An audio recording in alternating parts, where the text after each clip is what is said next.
Bonsoir à tous, merci d'être sur Tchad Info TV. C'est avec un réel plaisir que nous nous retrouvons encore ce soir pour un autre numéro de votre émission Face à Face. Nous saluons les internautes qui nous suivent depuis toutes les plateformes digitales de Tchad Info. Nous saluons les téléspectateurs et nous saluons aussi les auditeurs de la radio Tchad Info FM.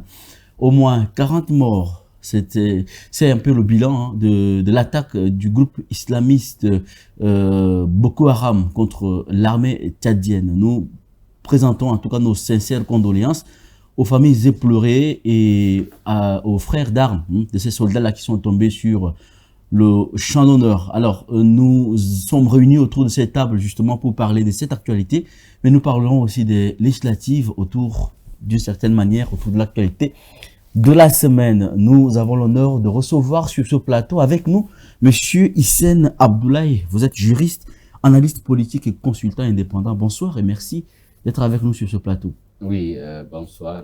Très ravi de me retrouver sur ce plateau, surtout avec Youssouf Korom. On a partagé plusieurs plateaux ensemble. C'est un réel plaisir en tout cas pour nous aussi de vous avoir sur ce plateau, Monsieur Hissène Abdoulaye. Vous avez déjà annoncé l'autre invité. Monsieur Youssouf Korom, vous êtes analyste indépendant, vous êtes aussi promoteur agriculteur, vous êtes promoteur de la ferme Meram. Oui, promoteur de la ferme Meram. Très bien, bonsoir et merci. Bonsoir et je tiens à remercier M. Abdoulaye aussi, partager ce plateau ensemble. C'est un réel plaisir pour nous. Alors nous allons parler d'abord des élections législatives. L'Ange a reporté les dates de dépôt des dossiers pour permettre à d'autres candidats de le faire. Je crois que le délai est déjà expiré. On va commencer par M. Hissène Abdoulaye. Vous êtes porte-parole, j'ai oublié de le mentionner, vous êtes porte-parole du parti Les Patriotes, parti qui fait partie donc, permettez, la tautologie, qui fait partie du GCAP, groupe de concertation des acteurs politiques, donc un groupe des acteurs des acteurs politiques qui refusent, n'est-ce pas, qui boycottent cette élection législative, mais pas seulement que les législatives, et les élections locales aussi qui se tiendront en décembre. La question qu'on vous pose, Monsieur Hissène Abdoulaye, qu'est-ce qui motive cette décision de boycotter ces élections? Ok, merci Monsieur Hyacinthe. Avant tout propos, je tiens à présenter mes sincères condoléances aux familles des forces de défense et de sécurité endeuillées par cette énième attaque de la secte satanique Boko Haram. Et nous souhaitons aussi prompt rétablissement à tous les blessés. Et par rapport à la question des élections, en tant que porte-parole du parti, je réitère encore à vous dire de notre position de ne pas participer à ces élections générales d'ailleurs, législatives, communales, provinciales, sénatoriales et départementales. Les raisons qui nous ont conduits à ne pas participer à ces élections, tout d'abord, je tiens à dire que nous ne sommes pas des promoteurs ou bien des amateurs du boycott. Hein. Nous avons nos raisons qui sont très bien fondées et c'est des raisons qui sont légitimement dans tout processus électoral qu'il faut veiller à ce que l'élection soit transparente, crédible et inclusive. Et donc, les raisons qui nous ont poussés à ne pas participer à cette élection, c'est simple, hein? C'est pour des questions de transparence et d'une élection véritablement démocratique. Et tout d'abord, notre intime conviction, c'est de pouvoir participer à un processus démocratique libre, transparent et crédible. Et donc, les raisons sont entre autres les questions liées notamment au dorilo du vote. Donc, la première condition, c'est que nous avons exigé que les bureaux de vote soient identifiables, ne soient pas des bureaux imaginaires. La deuxième des choses, il faut que chaque délégué des candidats dans le bureau de vote doit avoir nécessairement le procès verbal pour pouvoir, en cas de contestation ou en cas de recours, pour avoir une preuve matérielle pour justifier le recours. Troisième condition, nous avons exigé que les observateurs soient neutres et que tous les observateurs de la société civile, y compris des organisations, soient acceptés. La quatrième condition est qu'il faut que le dépouillement soit public. C'est bien naturel pour une élection. Les dépouillements ont toujours été publics. Et voici en quelque sorte les conditions que nous avons posées. Ce ne sont pas les conditions du GCAP, ce ne sont pas les conditions du Patriote, mais c'est des conditions minimales d'une élection transparente, libre et crédible. Alors, le parti, les transformateurs aussi décident de ne pas aller aux élections. Ils avancent comme raison que tout est scellé d'avance. Est-ce que c'est ce que vous dites aussi? Absolument, c'est la raison fondamentale qui nous pousse à ne pas aller à cette élection, parce que vous savez, nous avons l'expérience du référendum et de la présidentielle. Et donc, ce ne sont pas les résultats de l'expression souveraine du peuple qui seront prononcés, mais ce sont des résultats qui ont été déjà concoctés dans les machines, comme l'a dit Succès Masra, dans les machines qui seront prononcées et proclamées. Donc, nous savons, aujourd'hui, il y a des hypothèses qui disent déjà que tel sera déjà le président de l'Assemblée, tel sera le vice-président de l'Assemblée, tel sera. Et donc, nous n'allons pas participer à un processus où le sort est déjà scellé, où les sièges sont déjà attribués, où les quotas, je sais pas, il y a un système de quotas qui est instauré depuis des années dans ce pays, où si vous négociez avec le système, vous aurez des quotas, vous aurez des sièges. Et donc, nous savons déjà les résultats. C'est pourquoi nous avons décidé de façon unanime à ne pas aller à cette élection. Il est évident pour chaque parti politique qui aspire notamment à gagner des sièges au sein de l'Assemblée de poser des conditions. Aujourd'hui, il y a les transformateurs qui ont rejoint notamment le camp du GCAP à ne pas participer à ces élections parce que les conditions optimales ne sont pas réunies. Alors, la question ce que beaucoup de gens disent, on va revenir à M. Youssouf Karam, à vous, ce que beaucoup de gens disent pour ce qui est du cas des transformateurs, c'est dans ces mêmes conditions qu'ils sont partis aux élections présidentielles. Pourquoi avec ces mêmes conditions ils refusent d'aller aux autres élections? Moi, je fais pas trop de débat sur les différents partis politiques, hein. Mais vous savez, il y a ce qu'on appelle la politique de l'autruche, en fait, avec les transformateurs et avec Succès Masra. Ils n'ont jamais eu une position véritablement claire. Hein. C'est lui qui a légitimé notamment l'installation de ces institutions qui sont chargées d'organiser les élections, l'institution qui est chargée de proclamer les résultats, le Conseil constitutionnel et l'ange. C'est lui qui a soutenu bec et ongle que ces institutions-là sont véritablement crédibles et qu'on pourrait aller à ces élections avec ces institutions-là. Alors que nous avons décrié la composition de ces institutions qui sont chargées d'organiser et aussi de l'institution chargée de recevoir les recours. Très bien, merci. Merci pour votre analyse mais rapide sur cette question. On revient à monsieur Youssouf Karam. Vous, par contre, votre parti, si vous voulez, vous ne refusez pas de boycotter cette élection. Au vu de l'analyse qu'a fait M. Yassine Abdoulaye, qu'est-ce que vous répondez et qu'est-ce que vous dites pour rassurer ceux qui refusent d'aller aux élections? Ou bien, quelles sont les raisons qui vous animent, vous, à aller à ces élections? Bon, avant toute chose, je profite de votre antenne pour présenter mes condoléances aux forces de défense et de sécurité. Et je souhaite que ceux qui ont du mal, qui sont malades ou blessés, qu'ils soient vite rétablis. Ça c'est dit. Et puis maintenant, par rapport aux élections, moi je dirais, M. Yassine Abdoulaye est complètement à côté de la plaque, malheureusement pour lui. Masra n'a pas légitimé Mohamed, encore moins les élections, parce qu'il a accepté d'être Premier ministre.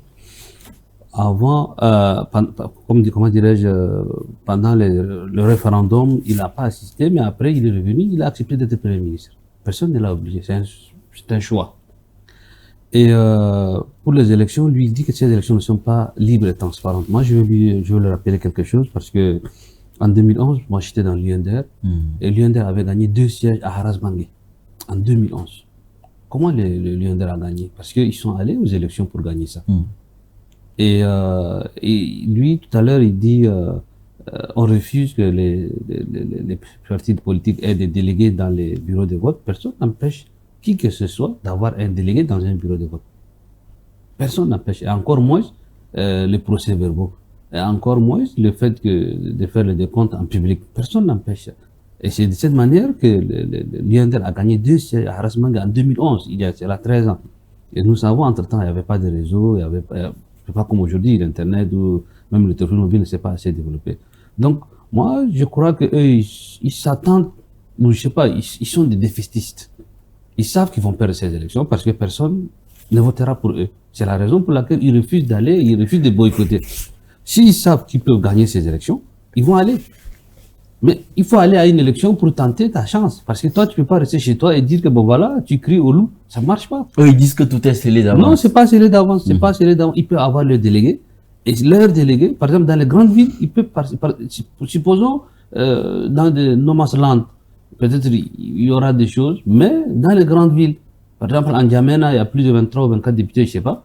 Ils peuvent avoir des députés, ils peuvent avoir des délégués dans tous les bureaux de vote. Personne ne pourra tricher en N'Djamena. Comment on va tricher en N'Djamena? Et encore moins à Moundou, à ça, tous ceux qui iront dans les grandes villes, ils vont gagner ces députés. Nous, on sait, même à Moundou, il y a des gens qui ont gagné. Là où a gagné les élections, comment dirais-je, municipales.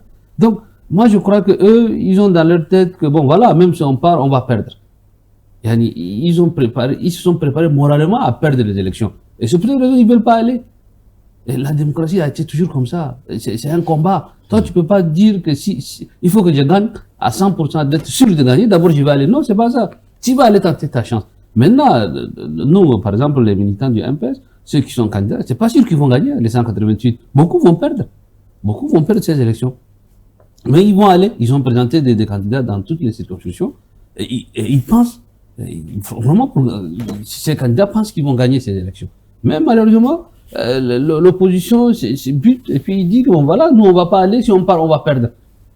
Mais toi tu ne pars pas, comment tu vas perdre? On dit souvent que la nature a horreur de la chaise vide. Et c'est ça le problème.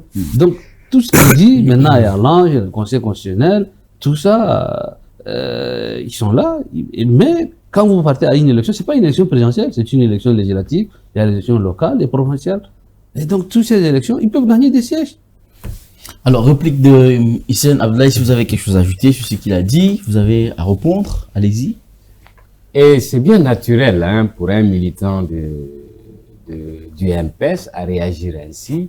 Je pense que vous êtes toujours aveuglé un peu par le système et que vous ne rectifiez pas les erreurs. Hein. Vous savez, il y a la loi sur le code électoral, hein, la loi organique instituant notamment le code électoral, exclut catégoriquement ces 5 conditions. Dans la nouvelle loi organique qui établit le code électoral, il n'y a aucune disposition qui autorise à un délégué d'avoir un procès verbal. Ni les résultats issus des bureaux de vote ne seront affichés dans les bureaux de vote. Le dépouillement n'est ni public. Les bureaux de vote ne sont pas identifiés de façon physique. Donc, toutes ces raisons-là nous amènent à dire que les résultats sont déjà bien connus. Et donc, si vous, je ne savais pas que vous êtes un militant du MPS, hein, et vous étiez anciennement de l'UNDR, je pense que vous êtes dans la transhumance politique. Donc, c'est bien normal hein, que vous puissiez agir ainsi. Mais nous ne sommes pas des défaitistes. Vous du MPS, vous avez l'institution qui organise les élections, l'ANGE, ce sont les cadres du MPS. Le Conseil constitutionnel, c'est l'ex-porte-parole du MPS. Donc, ils sont tous du système. Si vous êtes sûr de votre électorat, mais respectez seulement ces conditions de transparence. Une seule condition seulement, vous les respectez. Et nous, on va aller à ces élections. Et on verra si vous pouvez gagner, il ne serait qu'un seul siège de façon transparente, crédible. Un seul siège. Un seul siège, le MPS ne pourra pas gagner. D'ailleurs, aujourd'hui, vous êtes décrié à l'intérieur de votre MPS là. Vous êtes décrié. Aujourd'hui, le choix que le MPS a fait, que Zenbada et le MPS ont fait sur les potentiels candidats, ils sont décriés. C'est le MPS, c'est pas Zenbada, c'est le MPS qui a fait. Non, non, c'est pas Zenbada. Non, Zenbada, il est à la tête du MPS. Non, non, non. Il dirige, mais il y a un comité. Non, il y a un comité, il y a un comité. Que ce soit Zenbada, que ce soit le comité, il y a un comité. que ce soit Zenbada, que ce soit le comité, aujourd'hui, vous avez un sérieux problème à l'intérieur. Non, non. Laissez-moi aller. Nous acceptons ce choix. Le seul argument que je vais vous dire, le fait que le MPS choisisse, investisse Zenbada comme candidat dans sa localité, ça veut dire que vous n'êtes pas sérieux. Vous ne respectez pas. Aujourd'hui, Zenbada, c'est un repris de justice. Non, je suis désolé. Il a été condamné par la justice, c'est-à-dire pour délinquance économique et financière. Vous dites, et alors? Non. Ça veut dire que vous... Non, je suis pas d'accord sur ce que vous dites. Non. Les lois de la République. Il a été amnistié. Voilà. Il a un casier judiciaire qui n'est pas recommandable. Quelqu'un qui a été condamné pour délinquance économique et financière. Où est la loi d'amnistie vous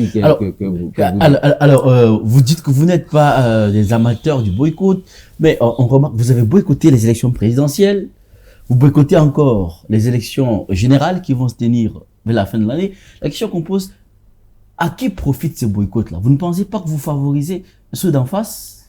En fait, c'est ce langage journalistique qu'il faut éviter. Nous ne sommes pas des éternels boycotteurs. Si? Nous avons posé des conditions. Des conditions pour une élection libre, transparente et crédible. Mais la question c'est est-ce que quand vous boycottez, à qui profite ce boycott? Non, nous ne boycottons pas. Oui. Nous avons posé des conditions. S'ils acceptent ces conditions, ce ne sont pas des conditions négociées entre partis. C'est des conditions optimales pour l'organisation d'une élection. Et si les conditions ne sont pas respectées, aujourd'hui, vous boycottez? Si ces conditions ne sont pas respectées, nous défendons des valeurs démocratiques et républicaines. Et donc, nous n'allons pas participer à une élection où ces valeurs-là ne sont pas respectées et les valeurs démocratiques ne sont pas dans ce processus électoral. Et ça avantage. Aujourd'hui, j'arrive. Allez. Ça avantage ou pas? Aujourd'hui, il y a deux types d'opposition. Il y a l'opposition parlementaire et extra-parlementaire, qui est plus puissante qu'une opposition parlementaire qui n'a pas de voix au sein de l'hémicycle, qui n'a pas de poids sur les lois qui seront adoptées au sein de l'hémicycle. Donc, nous préférons être l'opposition extra-parlementaire que d'être une opposition parlementaire et ne pas peser sur les décisions au sein de l'hémicycle. Donc, nous, notre intime conviction, c'est de pouvoir participer au processus démocratique, au processus électoral. Mais les conditions ne s'y apprêtent pas. Vous avez quelque chose à ajouter? Oui, mais tout à l'heure, il a dit qu'au sein du MPS, les gens sont en train de décrire. Moi, personnellement, j'ai été candidat dans ma circonscription, chez moi, à Amselep. Et il y a quelqu'un d'autre qui a été choisi à ma place. Par qui? Par le parti. Et j'ai accepté ce choix. C'est le parti qui a choisi. Et j'ai accepté ce choix. Alors, vous êtes sûr que c'est le parti qui a choisi? C'est le choix du parti. Je suis certain que c'est le parti qui l'a choisi. Je ne crois pas. C'est le choix. Ça, c'est ton problème. Ça, tu ne le crois pas. Ça te concerne. Ça ne me concerne pas. Et dans beaucoup de zones, dans beaucoup de circonscriptions, on a choisi des gens. Il y a eu plusieurs candidats, 5, 6, 7. Il y a eu des primaires. Ce sont des primaires pour moi, ça. Non, ce sont des primaires. Non, certainement, ce sont des primaires. On a candidaté. Attendez d'abord, on a candidaté. Et puis, ils ont choisi un candidat parmi tous les candidats. Et ça a été toujours comme ça. C'est pas le meilleur qui gagne, ni le plus mauvais qui gagne. Mais le parti a porté son choix sur quelqu'un. Et moi, j'étais d'accord. Les autres aussi, ils ont été d'accord. Et certains ont contesté. C'est normal, la contestation. Dans ton parti, tu viens, tu contestes, tu dis non, pourquoi je suis là, et pourquoi tel est pris, pourquoi je suis pas pris. Et c'est la norme des choses. Et les linge sales, c'est là en famille. C'est normal. Mais moi, j'ai dit aujourd'hui, vous voulez pas aller aux élections, c'est parce que vous savez d'avance que vous allez perdre. Vous allez être battu dans les urnes. Attendez, pas les candidats du MP. Ça, c'est une certitude. Sinon, Vous pouvez aller, non, ne riez pas, vous pouvez aller à N'Djamena. Et quand vous me dites les bureaux de vote ne sont pas identifiables, ils sont tous identifiés. Par exemple, en N'Djamena, tous les bureaux de vote, on envoie chez le chef de carré. Tout le monde connaît ça. Seulement N'Djamena, hein. Non, non, mais c'est un exemple que je vous donne. C'est un exemple ça. que je vous donne parmi tant d'autres. Dans toutes les grandes villes, c'est souvent on amène les urnes chez les chefs de carré. Moi, j'étais allé voter pour les élections présidentielles et comment dirais-je, référendum, chez le chef du carré. Ça veut dire quoi? Attends, Est-ce que la loi dit Attends, attendez, il faut mettre où à votre. Pourquoi vous ne faites pas de propositions? Vous butez, vous cachez Non, nous ne dans butons vos coins et recoins. Non, mais publier les documents sont résultats publics. devant chaque bureau de vote. C'est simple. Pour les présidentielles, ils ont fait le déploiement devant la maison du chef de carré, là où les gens ont voté. Ils ont fait. Et moi, j'ai pris part, par exemple, en 2012 à l'élection communale, et on a compté devant tout le monde. Et c'est pareil, attendez, c'est pareil, et ça va être pareil maintenant. Vous, quand vous, non, sincèrement dit, l'opposition au Tchad, vous êtes toujours, vous restez dans votre coin, vous êtes une opposition contre cette affaire. Monsieur Youssouf Korom, l'opposition, comme vous voyez représenter j'ai fini. Si vous êtes sûr de gagner, ne serait-ce qu'un seul siège, allez aux élections. Venez. Vous ne pouvez pas rester en dehors et dire que bon voilà, les conditions ne sont pas réunies, on va. Mais Monsieur Youssouf Korom, participer. Issa Abdoulaye a évoqué pour lui, il y a des points qu'il faut respecter pour qu'ils aillent aux élections. C'est-à-dire, si ces points sont respectés, ils estiment que les élections seront libres et transparentes. Maintenant, la question qu'on vous pose, monsieur Youssouf Korom, c'est est-ce que vous ne pensez pas que ces revendications sont légitimes? Ou sinon, comment faire pour assurer que ces élections soient crédibles, libres et transparentes pour permettre à tous les acteurs d'y participer? Il n'a qu'à participer. Elles sont libres et transparentes, ces élections. Sans ces conditions. Non, les conditions, qu'est-ce que vous voulez qu'on vous dise? Maintenant, quand vous me dites que les bureaux ne sont pas identifiables, je vous montre que les bureaux sont identifiables. Tu peux trouver les bureaux d'autres. Moi, je vous appelle le jour des élections. Le 29, je vais vous appeler.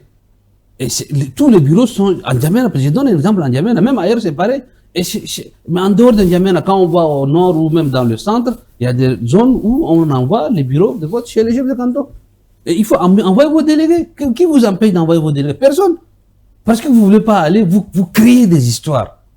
Pour dire que voilà, ça ne marche pas, ceci, c'est là, vous partez pas. C'est pas ça. Participez. Et une fois si vous participez, vous allez gagner des sièges. Il n'y a pas de raison que vous ne gagnerez pas. Selon vous, quels sont les enjeux majeurs de cette élection pour vous, M. Soukoron? Oui, mais eux, ils refusent de participer. Mais quand l'opposition refuse de participer, qu'est-ce qu'il faut faire? Et ils ont toujours refusé de participer en disant que voilà, tout est scellé d'avance. C'est ça leur problème. Il faut qu'ils participent. Il y a des enjeux. Il faut qu'on gagne l'hémicycle. Il n'y a pas d'enjeu. Oui, non. Il n'y a pas d'enjeu pour vous. Non. Pour vous, il n'y a pas C'est d'enjeu. des élections sans enjeu pour vous. Ben, il faut participer. Si, il y a des enjeux. Comment il n'y en a pas d'enjeu? Il fallait qu'ils participent. Non, mais écoutez, monsieur Youssouf, nous avons été très clairs. Ce sont ces 5 conditions naturelles pour organiser une élection. Alors, nous avons dit, s'il y a ces conditions, on va participer à ces élections.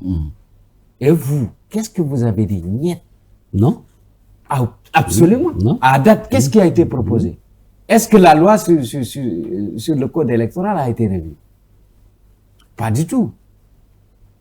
Ça, c'est vos imaginations. C'est pas des imaginations, Si, c'est des textes. Non, je vous parle des textes. Je suis désolé, c'est vos imaginations. Ce ne sont pas des imaginations. Vous, l'opposition, vous avez été toujours Je vous parle des imaginatif. textes. L'opposition, elle a été toujours Je vous parle imaginative. des textes. Tu sais que je faisais partie de comprends. l'opposition. J'avais fait partie de cette opposition. Et je connais comment elle marche. Je vous comprends. Je sais comment elle marche, comment elle fonctionne, cette opposition. Ok.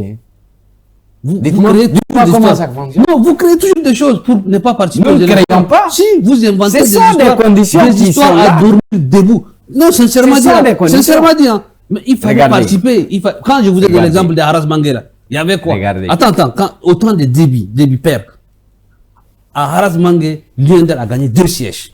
Comment ils ont gagné ces 2 sièges? C'est en se battant qu'ils ont gagné ces 2 sièges. Vous ne voulez pas qu'on vous offre les sièges. Nous ne sommes pas en 2012. hein. Non, mais le monde a Vous êtes évolué. très en retard. Le monde a Nous ne évolué. sommes pas en 2012. Le monde Nous a sommes en évolué. 2024. Le monde a évolué. sommes en 2024. On a d'autres possibilités, d'autres moyens aujourd'hui. Entre-temps, en il n'y tant avait pas Starlink. Il y a Starlink aujourd'hui, même si on coupe l'Internet. Il y a Starlink aujourd'hui. En dehors de N'Djamena, il n'y a pas de raison qu'on va vous refuser. On va refuser à quelqu'un le procès verbal. Il n'y a pas de problème. Même en N'Djamena, on va vous refuser. Et moi, je veux vous défier, vous et votre opposition, le jour de l'élection législative communale, je vais aller prendre ces procès-verbaux. Je vais filmer les décomptes en public. Vous allez tous voir ça. Je vais vous dire. Il y a l'expérience de la présidentielle. Pour des simples filmages des procès-verbaux, les délégués de certains partis politiques ont été déportés à Korotoro. Non, je suis pas d'accord. Absolument. Absolument. Ça, je suis pas d'accord. Moi, j'ai jamais entendu. Vous n'êtes pas au Tchad? Si je suis au Tchad, personne n'a été déporté à Korotoro. Mais c'est pourquoi je vous dis. Non, quand vous avez pas. C'est pourquoi je vous dis. Quand vous n'avez pas l'agrément. Quand vous n'avez pas l'agrément. Les gens, non. Je vous dis. Tu peux pas être quand même délégué sans rien. Tu peux pas venir. Vous êtes toujours aveuglé par ce système. Non. C'est ça. Rien que ça. L'expérience de la présidentielle, c'est une jurisprudence récente. Il y a des délégués qui ont été emprisonnés. Non, mais vous n'avez pas le droit de tu n'as rien, tu peux pas être délégué. Mais chaque parti, chaque candidat délègue un délégué dans chaque bureau de vote. Mais l'ange a demandé que chaque délégué ait quand même un badge. Combien de délégués ont été arrêtés? Non. Combien de délégués ont été emprisonnés? Non, on ne peut pas venir comme ça dire que je suis délégué. Libérés. Non, tu ne peux pas venir comme ça dire que je suis délégué de tel ou tel parti. Alors, ça peut pas marcher sur la comme loi ça. électorale, il n'y a pas ces conditions-là. Non, mais il n'y en a pas, ça n'existe pas. Même vous, attends. Si vous avez été investi par votre parti, le MPS, si vous avez été investi dans un bureau de vote et que vous êtes allé voter, vous ne pouvez pas justifier, vous ne pouvez pas faire un recours quand il y a contestation dans ce bureau de vote, parce que vous n'avez pas de preuve matérielle. Le preuve matérielle ici, c'est le procès verbal. Si. Vous n'avez pas droit. Votre délégué n'a pas droit. Si, il a droit. Je suis désolé, mais moi je vis. Dans quel texte? Il a droit. Mais moi, je revois le texte. Revoyez le texte. Je vous parle des textes. Ce n'est pas à moi de revoir. Non, relisez. Moi, j'ai relu le texte. Non, vous n'avez pas relu. C'est ça, j'ai lu. Monsieur C'est pour ces raisons-là que nous avons imposé ces conditions. Le GCAP, qui constitue certains partis politiques de l'opposition, refuse d'aller aux élections. Le parti Les Transformateurs, considéré comme le principal parti d'opposition, refuse d'aller aux élections. On a l'impression qu'il n'y a pratiquement pas d'opposition à ces élections qui se tiendront vers la fin de l'année. On ne va pas leur donner sur un plateau quelques sièges où on va leur offrir quoi que ce soit. Non, il faut qu'ils participent. Une fois qu'ils participent, s'ils gagnent, ils auront leur siège. Et ils ont fixé les conditions pour participer. Non, mais tout ça parce qu'ils ne veulent pas participer. Ils savent qu'ils vont perdre d'avance. C'est des défaitistes, je vous dis. Donc pour vous, il fallait trouver des arguments pour ne pas y aller. Il faut trouver des arguments, il faut trouver là où il n'y a rien pour dire que bon, voilà, nous on ne va pas aller parce que les textes, c'est ici, c'est là. Mais moi je ne comprends pas. Il fallait qu'ils participent avant. Monsieur Abdoulaye, je sais que je comprends sa logique parce que ça a été toujours la logique du MPS. C'est ça, absolument. Rien, ni plus ni moins. Aujourd'hui, pour une élection, même pour une élection, l'élection d'un chef de classe, le résultat c'est affiché. On vous dit dans une élection législative qui est une élection majeure pour une république. Pour une république, on vous dit les dépouillements ne seront pas publics. Ils seront publics.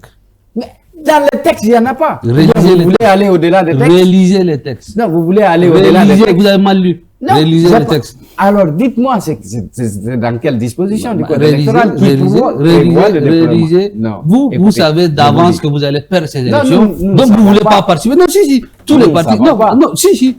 Parce que, non, quand vous imaginez des choses, vous dites que bon, voilà, nous, si on va aussi, c'est pas la peine, on va perdre. Allez, participez.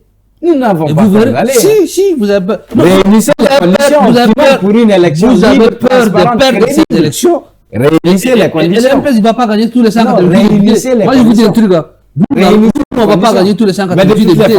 Mais on va, en pensant qu'on va gagner ces élections. De toutes les façons. On va passer à l'autre actualité de la semaine, si vous permettez. De toutes les façons, ces élections se sont déjà prononcées déjà là. Non. Les sièges ont été déjà attribués. Je suis désolé. C'est que vous niez la réalité de Je ne nie pas la réalité. Si seulement qu'on vous le dit. Non. Si seulement qu'on vous le dit, nous, on ne va pas aller aux élections. On va rester dans un coin et puis on concocte tout et puis on prend nos députés. Non. Mais ça a été toujours concocté. Ça n'a pas été comme ça. Ça a été toujours concocté. Il y a eu, pour la première fois. Ça a été toujours concocté. Pour la première fois, il y a eu des primaires. Dans le MPS. primaire? Il y a eu des primaires. Non, si. Moi, j'ai été candidat. Et je n'ai pas été, c'est des primaires pour nous. Moi, j'ai été candidat et je n'ai pas été choisi. Et dans beaucoup de régions, on a eu 10, 12, 13. Non, attendez. Il y a eu des primaires pour la première fois. Il y a eu des primaires. Et puis, on a choisi des candidats parmi plusieurs candidats. C'est pour la première fois. Dans chaque région, par exemple, moi, dans ma région du Bahr Ghazal Est, nous étions 7 candidats. Parmi les 7 candidats, on a choisi une candidate. On a été d'accord, on n'a rien dit. C'est le parti qui a choisi. Et maintenant, nous, on va soutenir cette candidate pour qu'elle gagne contre les autres candidats de l'opposition. Il y a 2 ou 3, je crois. Nous, on va soutenir notre candidate. Et elle va gagner. On va faire tout pour qu'elle gagne. Alors, très bien. Voilà. On va essayer. Donc, dans beaucoup de régions, c'est comme ça. Participez. Et si vous participez, vous perdez. Si vous gagnez, on va vous féliciter. Si vous perdez, vous allez nous féliciter. Et c'est le jeu démocratique. C'est un jeu. Ce n'est pas un jeu démocratique. Le jeu démocratique, vous ne voulez pas que le processus électoral soit transparent. Vous restez dans vos coins à Moussa. Le jeu démocratique, vous dites que bon voilà, on part. Il faut que le processus électoral soit transparent. Monsieur Hissène Abdoulaye, merci. On va essayer d'aller à l'autre actualité de la semaine. On a parlé de l'attaque malheureuse qu'il y a contre l'armée tchadienne qui a causé la mort d'au moins 30 soldats tchadiens. Alors, selon vous, en tant qu'analyste politique, M. Youssouf Korom, comment est-ce que vous analysez cette situation? Quelles sont pour vous les causes ou bien les principales motivations de cette attaque contre l'armée tchadienne? Ah, mais les causes, c'est des terroristes qui veulent semer vraiment le désordre dans le pays. Et l'armée doit prendre ses responsabilités. Et puis elle est en train de prendre, elle est en train de traquer ces bandits, ces illuminés. Et c'est une très bonne chose. J'espère qu'ils seront mis en état de nuire. Et les causes, elles sont profondes. Hein. Bon, on peut pas dire telle ou telle chose qui a causé ça. Mais bon, c'est des gens qui cherchent à endeuiller les familles tchadiennes. C'est des terroristes, c'est pas des Tchadiens. C'est des gens qui sont venus de l'extérieur, je crois. Et donc, je crois que l'État est en train de prendre ses responsabilités. Maintenant, le président lui-même, il est au front. Donc, j'espère de tout cœur que ces gens seront mis en état, hors d'état de nuire. Merci. Et M. Hissène Abdoulaye, même question pour vous. Quelle analyse vous faites par rapport à cette situation sécuritaire dans le lac Tchad avec l'attaque de l'armée tchadienne? Pour vous, quelles sont les principales causes ou sinon les motivations qui ont amené la secte islamique à attaquer l'armée tchadienne? En fait, dans ces circonstances, nous ne pouvons qu'être solidaires, hein, notamment avec les forces de défense et de sécurité dans la lutte contre le terrorisme. Et donc, vous savez, la lutte contre le terrorisme, la guerre contre le terrorisme n'est pas comme une guerre entre des fractions rebelles ou une entité. Hein. C'est une guerre asymétrique. On ne connaît pas qui est l'ennemi, qui est qui, et quand il va frapper, et comment, et à quel moment. Et donc, c'est la même chanson, c'est la même rhétorique depuis des années, avec le feu Marshal du Tchad, et aujourd'hui avec le fils. On va les traquer jusqu'à leur dernier retranchement. Alors, qu'est-ce qu'il faut faire dans la durée pour contrecarrer ces attaques qui continuent à endeuiller les populations? Aujourd'hui, la faille, elle est où? Ce sont ces questions-là qu'il faut se poser. Pourquoi il y a eu cette faille? Et donc, aujourd'hui, la guerre contre le terrorisme n'est pas comme une guerre qu'il faut déployer l'armée terrestre, il faut aller mener des attaques. Non, c'est différent. Aujourd'hui, il y a des systèmes de surveillance. Pourquoi cette faille? Aujourd'hui, il y a la force Barkhane qui est là. Il y a les forces étrangères qui sont là. Donc, ils ont tout le système de surveillance aérienne. Ils pouvaient localiser les déplacements et les mouvements de ces factions terroristes-là. Pourquoi il n'y a pas eu cette information? Pourquoi il n'y a pas eu la coordination de ces informations pour contrecarrer notamment ces attaques asymétriques? Aujourd'hui, le problème majeur de notre armée, c'est qu'il y a un manque de professionnalisme, c'est qu'il y a un manque de méthode de guerre. Aujourd'hui, la guerre contre le terrorisme, elle peut être une guerre notamment avec de largage des drones. On ne peut pas exposer la vie des forces de défense et de sécurité alors qu'ils n'ont pas des moyens adéquats pour contrecarrer ces attaques-là. Aujourd'hui, vous ne pouvez pas prendre des militaires, les déployer sur le terrain, allez-y, combattez les terroristes. C'est pas faisable, ça. C'est pas faisable. Aujourd'hui, il y a l'évolution la révolution technologique a facilité les choses pour contrecarrer notamment ces gens-là. Donc, toujours, il y a cette faille sécuritaire qui ne fait que continuer à endeuiller les familles tchadiennes. Alors, certains résidents de la localité, les pêcheurs, accusent l'armée tchadienne de s'en prendre aux pêcheurs et pas qu'aux terroristes. Et le ministre, en fait, je crois que l'État a répondu contre ces allégations-là. Quelle analyse vous faites par rapport à ça? En fait, c'est pourquoi il faut faire très attention dans la riposte.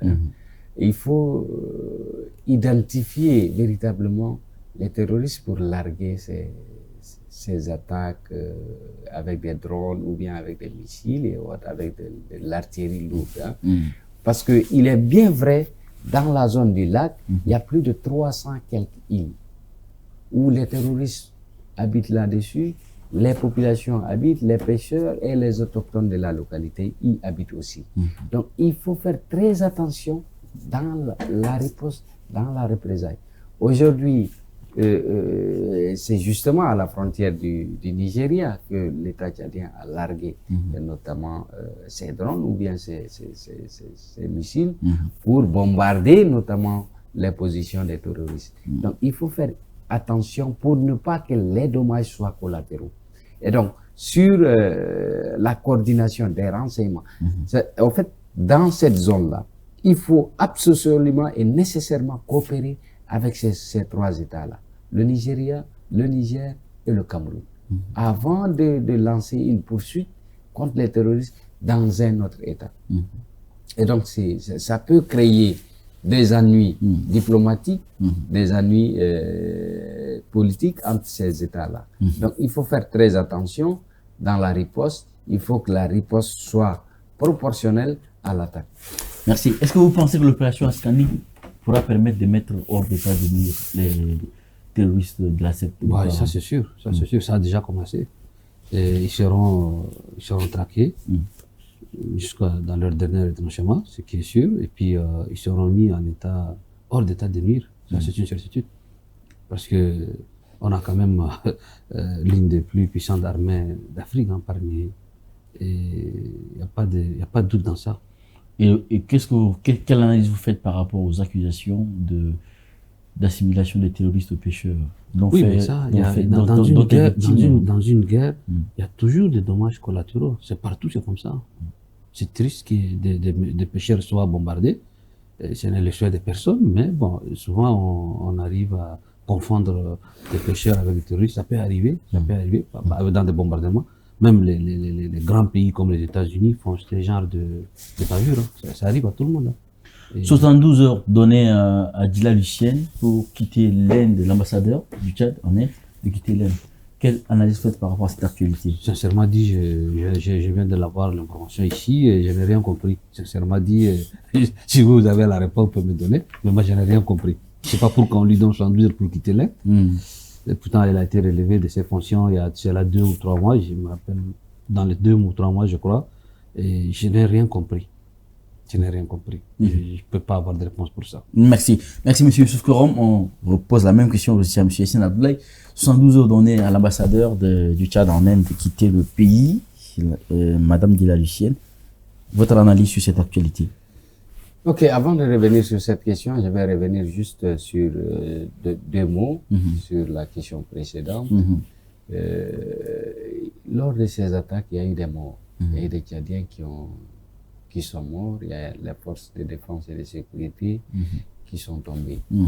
Et donc, la situation que je déplore, c'est le manque d'honneur à ces forces de défense et de sécurité qui sont tombées sous les balles des terroristes.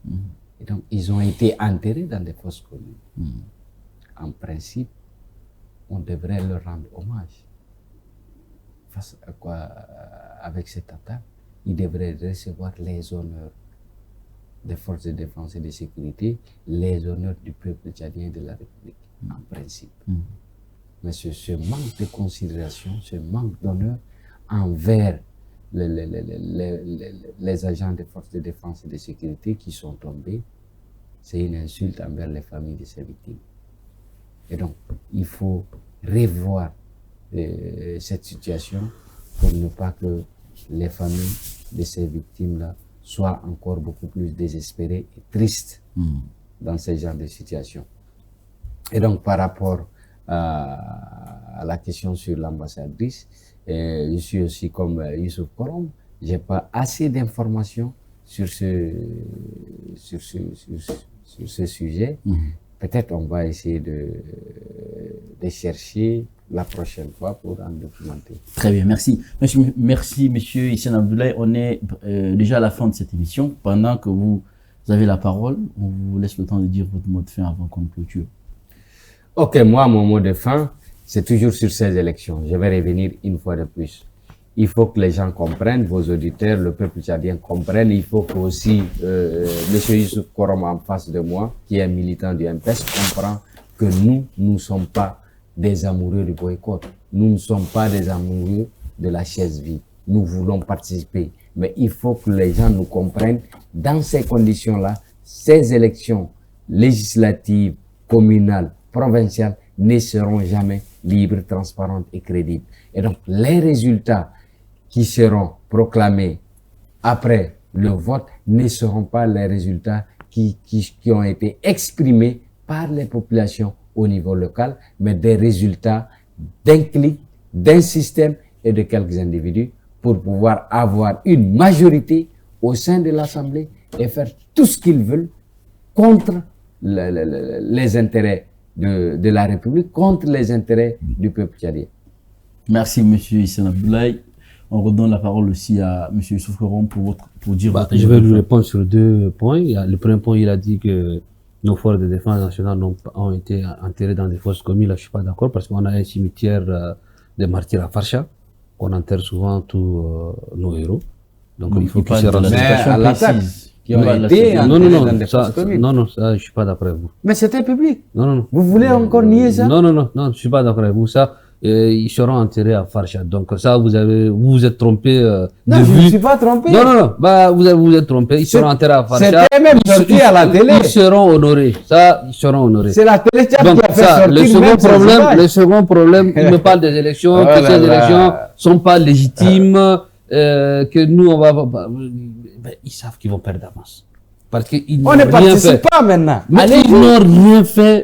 L'opposition. Nous ne participons pas. Par exemple, moi je dirais, les chefs des partis qui sont aujourd'hui, qui se disent de l'opposition, qui contestent tout ce que le MPS fait, ils ne se rendent même pas dans le Tchad profond. Ils savent même pas qu'est-ce qui se passe là-bas. Votre mot de fin, monsieur Youssouf Korom. Ben, c'est ça ce que je voulais dire. Donc, il fallait qu'ils participent. Et comme ils savent d'avance que personne ne les connaît, même s'ils participent, dans leur tête, ils se disent qu'on ne sera pas. Ce sont des chefs de parti, chefs d'opposition de N'Djamena. Dans le reste du Tchad, ils ne partent pas. Nous sommes dans 19 provinces, hein. Nous ne sommes pas à N'Djamena. Hein. Non, vous êtes seulement à N'Djamena. Nous sommes dans 19 provinces. Vous ne participez pas. Donc, mon mot de fin, moi, j'ai dit, participez.